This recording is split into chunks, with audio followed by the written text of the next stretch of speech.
Good morning, everybody. The most burning and sensational news internationally is Bangladesh.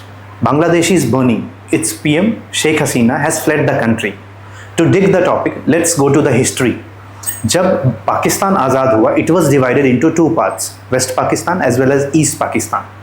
Waste Pakistan में military hold ज़्यादा था और वो ईस्ट पाकिस्तान को भी कंट्रोल कर रहे थे, लेकिन ईस्ट पाकिस्तान में एक पार्टी थी अवामी लीग, जिसके नेता थे शेख मुजीबुर रहमान.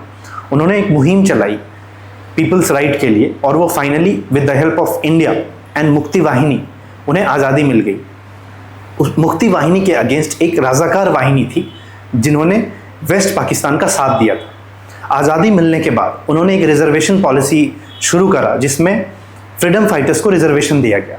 ये रिजर्वेशन धीरे बढ़ते बढ़ते टोटल 56% हो गया, including ethnic reservation to physically disabled and all. So ये बहुत दिन से चलता आ रहा था कि 56% रिजर्वेशन है और 44% अनरिजर्व्ड है.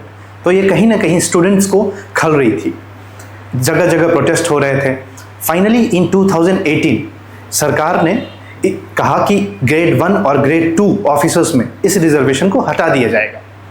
फिर 2021 में फ्रीडम फाइटर्स के बच्चों ने 7 बच्चों ने सुप्रीम कोर्ट में ये अर्जी डाली कि ये कोटा फिर से आना चाहिए. In 2024 finally this quota was reinstated. Recently Sheikh Hasina ने कहा कि अगर हम ये रिजर्वेशन फ्रीडम फाइटर्स के बच्चों को, मुक्ति वाहिनी के बच्चों को नहीं देंगे तो क्या रजाकार वाले को देंगे. इन स्टेटमेंट से ये चीज़ें और भड़क गई और प्रोटेस्ट बहुत ज़्यादा हो गया. फाइनली हमने देखा कि उन्हें देश छोड़कर जाना पड़ा. फाइनली जो वहाँ की मिलिट्री थी उसने होल्ड किया और अभी मोहम्मद यूनुस ने कार्यभार संभाला है.